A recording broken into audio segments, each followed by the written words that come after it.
ओम गुरवे नमः। गांधी जी जब एरवाड़ा जेल में रहते थे तब वे हर मंगलवार को सत्संग करते थे। उस सत्संग संग्रह पुस्तिका का नाम मंगल प्रभात है।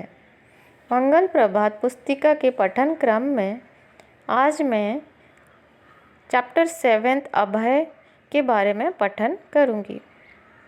तारीख 2 सितंबर 1930।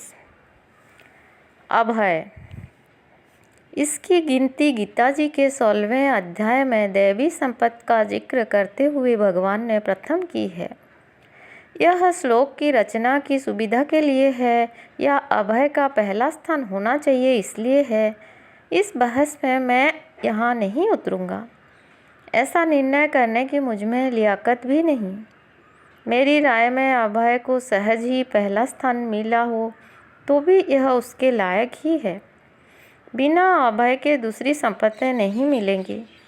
बिना अभय के सत्य की खोज कैसे हो?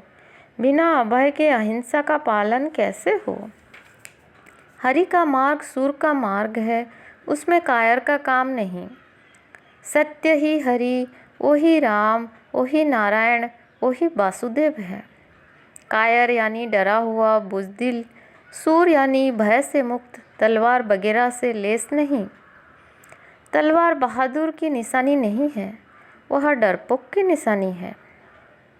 अभय का मतलब है तमाम बाहरी भयों से मुक्ति। मौत का डर, धन दौलत लूट जाने का डर, कुटुंब कबीले के बारे में डर, रोग का डर, हथियार चलाने का डर, आबरू का डर, किसी को बुरा लगाने का डर, चोट पहुंचाने का डर। इस तरह डर की फहरिस्त जितनी बढ़ाते चाहें हम बढ़ा सकते हैं। एक मौत का भय जीता कि सब भयों को जीत लिया, ऐसा आमतौर पर कहा जाता है, लेकिन यह ठीक नहीं लगता। बहुत से लोग मौत का डर छोड़ देते हैं, फिर भी वे तरह तरह के दुखों से भागते हैं। कुछ लोग खुद मरने को तैयार होते हैं, लेकिन सगे संबंधियों का बिछोड़ बर्दाश्त नहीं कर सकते। कोई कंजूस यह सब छोड़ देगा, देह भी छोड़ देगा, लेकिन जमा किया हुआ धन छोड़ने झिझकेगा।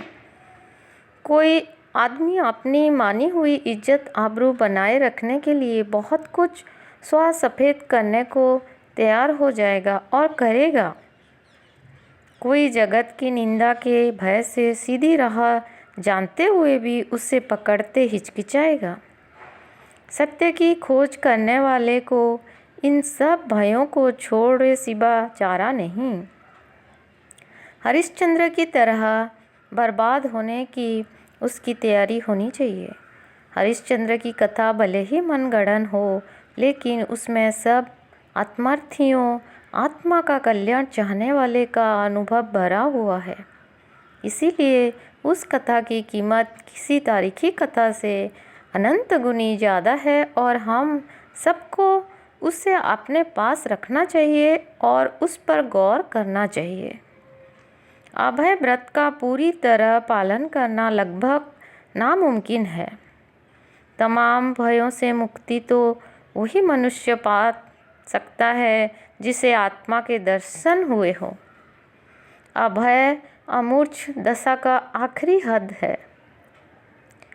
निश्चय करने में लगातार कोशिश करने से और आत्मा में श्रद्धा बढ़ने से अभय की मात्रा बढ़ सकती है। मैंने शुरू में ही कहा है कि हमें बाहरी भयों से मुक्ति पानी है। अंदर जो दुश्मन है उनसे तो डरकर ही चलना है। काम, क्रोध वगैरह का भय सच्चा भय है। उससे जीत लें तो बाहरी भयों की परेशानी अपने आप मिट जाएगी। तमाम भय देह को लेकर है। अगर देह की ममता छूटे तो आसानी से अभय प्राप्त हो जाए।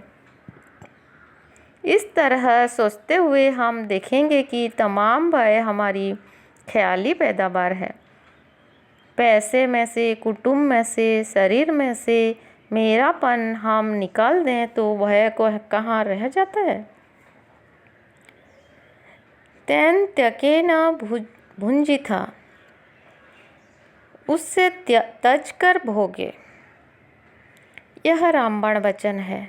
कुटुंब, पैसा, देह ज्यों के त्यों रहे, उनके बारे में हमें अपनी कल्पना बदलनी होगी। वे हमारे नहीं हैं, मेरे नहीं हैं, वे ईश्वर के हैं, मैं भी उसी का हूँ। इस जगत में मेरा ऐसा कुछ है ही नहीं, फिर मुझे भय काहे का? इसलिए उपनिषदकार ने कहा, उसे तज कर भोगो। इसीलिए हम उसके रखवाले बने। वह उसकी रखवाली के लिए जरूरी सामान और शक्ति हमें देगा। यूँ हम स्वामी मिटकर सेवक बने, शून्य जैसे होकर रहें तो आसानी से तमाम भयों को जीत लेंगे, आसानी से शांति पाएंगे और सत्यनारायण का दर्शन करेंगे। धन्यवाद।